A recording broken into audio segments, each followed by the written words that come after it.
당신이 찾던 무서운 이야기 고비의 TV.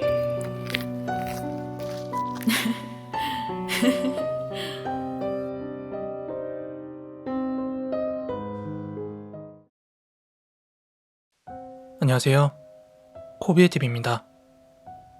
오늘 이야기는 베트남 이야기입니다. 실제로 베트남 전역에서 엄청 큰 파장을 일으킨 사건이기도 하고요, 가장 기이한 사건으로 남아있기도 한 그런 이야기라서 한번 여러분들께 이야기 전달해드려 볼까 합니다. 그럼 바로 한번 이야기를 시작해보도록 하겠습니다. 들으시기 전에 좋아요, 구독하기 한 번씩만 부탁드리겠습니다. 2013년 10월 19일 오전, 하노이 하이바증구에 사는 39세 여성 A씨는 남편과 자녀들 몰래 까쩡이라고 하는 한 미용 클리닉을 찾았습니다.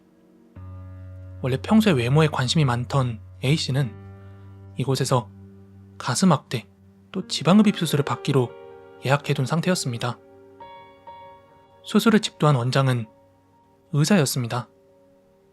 원래 국립병원에 종사 중인 의사였지만 본인의 부수입을 위해서 퇴근 시간 혹은 주말에 수입을 올릴 수 있는 미용 클리닉을 불법적으로 운영 중이었습니다. 사실 실제로 베트남에는 의사가 운영하는 소규모 사설 클리닉들이 많이 있지만 이런 곳은 법적으로 피부 관리, 필러, 보톡스 이런 간단한 시술만 가능했어요. 전신 마취가 필요한 그런 큰 수술들은 반드시 종합병원이나 전문병원에서만 할 수 있었던 것이죠. 아무튼 오후 12시경에 수술은 시작이 되었으나 4시간 뒤 A씨는 마취 부작용과 쇼크로 인해서 발작을 일으키기 시작했습니다. 의사는 응급조치를 취했지만 여자는 결국 오후 5시 45분경에 차가운 수술대 위에서 사망하고 말았죠. 만약에 정상적인 의사라면 여기서 경찰에 신고하거나 구급차를 불렀겠지만 이 원장은 자신의 불법 영업과 의료 과실이 드러날까봐 끔찍한 결정을 내리고 맙니다. 바로 시신을 없애버리는 것이었죠. 먼저 원장은 병원 직원들의 입단속을 시킨 뒤에 병원의 모든 CCTV 하드디스크를 제거하고 진료 기록들마저 삭제를 했습니다. 그리고 밤이 깊어지기만을 기다렸어요. 밤 11시 30분 원장은 자신의 자가용 뒷좌석에 이 A씨의 시신을 실었습니다. 이때 공범으로는 병원 경비원이었던 B씨가 동참을 했다고 합니다. 이들은 치밀하게도 A씨의 오토바이하고 소지품까지 롱비엔이라고 하는 지역 길가에 버리면서 마치 그녀가 강도를 당했거나 가출한 것처럼 위장을 하기에 이르릅니다.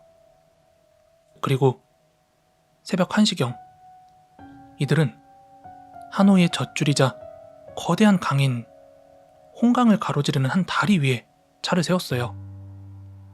이제 두리번거리다가 지나가는 차가 없는 틈을 타서 이 두 남자는 함께 시신을 들어 올려 차가운 강물 속으로 그대로 내다 던져버렸습니다.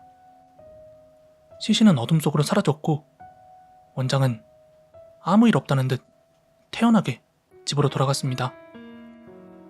며칠 뒤 실종신고를 받은 경찰이 수사망을 좁혀오자 겁이 났던 경비원 B씨가 먼저 자백을 하게 되었고 원장도 결국 체포가 되었습니다. 남자는 범행 일체를 자백을 했어요. A씨를 다리 위에서 던졌습니다. 이에 베트남 경찰은 즉시 대규모의 수색 작전을 펼쳤습니다. 잠수부 수십 명에 보트에 과학수사대 전부 다 동원돼서 홍강 바닥을 샅샅이 뒤졌어요. 보통 익사체는 3일이면 떠오르기 마련인데 시신은 나오지 않았습니다. 일주일이 지나고 한 달이 지나도 시신은커녕 옷까지 하나 발견되지 않았습니다. 이때부터 이 베트남 사회에 온갖 괴담과 미스테리가 퍼지기 시작했어요.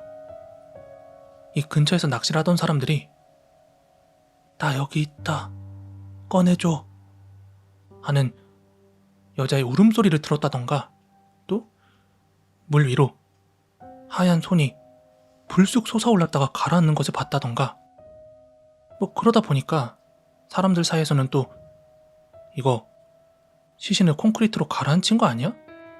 이런 소문도 퍼지기 시작했습니다. 이렇게 잡음들은 많은데 가족들은 도무지 시신이 어떻게 된 건지 모르겠으니까 지푸라기라도 잡는 심정으로 베트남에서 용하다는 점쟁이들을 불렀다고 해요. 이들은 하나같이 좀 기이한 말들만 뱉어낼 뿐이었습니다. 마치 우리나라 삼풍백화점 참사 때 막 동쪽에 누가 있다, 박시성을 가진 사람 있냐 이러면서 헛소리하던 무당들 있잖아요. 약간 그런 것처럼 어느 한 유명하다는 점쟁이는 여자가 물에 있지 않다, 불에 타서 화장이 되었다, 이렇게 주장하는 바람에 실제로 유가족들이 엄청 절망에 빠지기도 했다고 하고요. 또 시신이 발견되기도 전에 일부 무당들이 꿈에서 애를 만났는데 머리가 없어서 말을 못하더라 하는 소름 끼치는 예언을 하고 다니기도 했다고 합니다.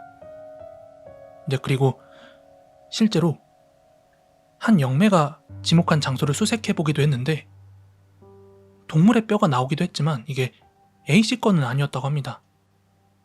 베트남 과학자들조차도 이상합니다, 홍강의 유속과 지형상 시신이 이렇게까지 안 나오는 건 과학적으로 설명이 안 된다 하고 혀를 내둘렀다고 합니다. 그러다가 사건 발생 9개월 뒤인 2014년 7월, 사건 현장에서 약 3km 떨어진 곳에서 낚시꾼들이 뭔가 묵직한 자루 같은 것을 발견했습니다. 이건 시신이었습니다. 상태는 참혹했어요. 오랜 시간 물속에 있었던 탓에 머리와 손발이 모두 유실된 상태였다고 합니다. 이로 인해서 앞서 무슨 꿈에서 머리 없는 애를 봤다 라고 했던 영매사의 예언이 재조명되는 일이 있기도 했다고 합니다. 아무튼 일각에서는 이거 의사가 토막을 내서 버린 거 아니냐 하는 소문이 돌았으나 버브학의 감정 결과 부패로 인한 자연분리로 결론이 났다고 합니다. 유가족들은 시신이 입고 있던 옷의 패턴을 보자마자 그 자리에서 오열하고 말았고, DNA 검사 결과 이 시신은 A씨가 맞다고 확인이 되었습니다. 콘크리트에 채워져 있었다는 소문은 사실이 아니었지만 어떻게 9개월 동안이나 떠오르지 않고 강바닥에 있었는지는 여전히 미스테리로 남아있습니다. 이 사건의 주범인 미용 클리닉 원장은 징역 19년형을 받았고요. 경비원 B씨는 징역 33개월형을 선고받았다고 합니다. 또 이게 살인죄가 아니라 의료 과실치사 및 시신유기죄가 적용이 되었고요. 마지막으로 사건이 발생했던 미용 클리닉 건물 있죠? 이후 오랫동안 임대가 나가지 않아서 폐허처럼 방치가 되었습니다. 이웃 주민들은 밤마다 그 건물 안에서 여자의 울음소리가 들린다던가 수술도구 떨어지는 소리를 듣는다면서 엄청 불안해했다고 합니다. 한때 거기에 다른 가게가 입점하려고도 시도를 했었는데 내부 공사 과정에서 인부들이 귀신을 봤다고 도망가는 바람에 공사가 중단되었다는 소문도 돌았다고 합니다. 아무튼 이 사건은 의사의 비윤리적인 범죄행위뿐만이 아니라 9개월 동안이나 시신이 발견되지 않으면서 발생한 수많은 미스터리와 심령 현상들 때문에 베트남 범죄 역사상 가장 기이한 사건으로 기록이 되었다고 합니다. 오늘 소개해드린 사건 같은 경우에 베트남에서 부안 떠미이 비엔까뜨엉 이런 사건명으로 잘 알려져 있어요. 실제로 그대로 검색해보시면 옛날 뉴스지만 뉴스 기사도 나와 있고 주범들 사진까지 대문짝만하게 나옵니다. 예전에 제가 베트남 넘어가기 전에 또 그리고 살면서 이 나라 언어 익숙해지겠다고 항상 베트남 뉴스 많이 틀어놓고 그랬거든요. 귀로 듣고 보고 하려고. 물론 이 언어라는 게 지금은 안 쓰다 보니까 좀 초기화가 되긴 했는데 아무튼 항상 뉴스 보면서 늘 부러웠던 게 하나 있었어요. 뭐냐면 이 베트남이라는 나라는 범죄자들 얼굴을 뉴스나 신문에서 전부 공개한다는 거예요. 뭐 솔직히 생계형 범죄나 경미한 것들이야 모르겠지만 사람 죽고 사는 문제 걸린 사건들 있죠. 이런 것까지 범죄자 인권 운운하면서 지켜주는 게 우리나라잖아요.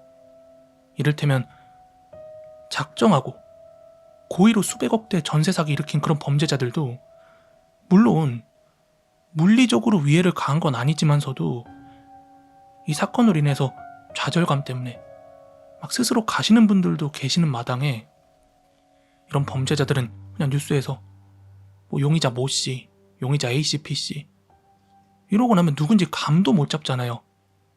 그러니까 자꾸 재범, 산범 이렇게 발생하는 게 아닐까 싶기도 합니다. 이 사람들이 다시 사회에 나와서 활보해도 전혀 그 사람들에 대한 정보가 없으니까.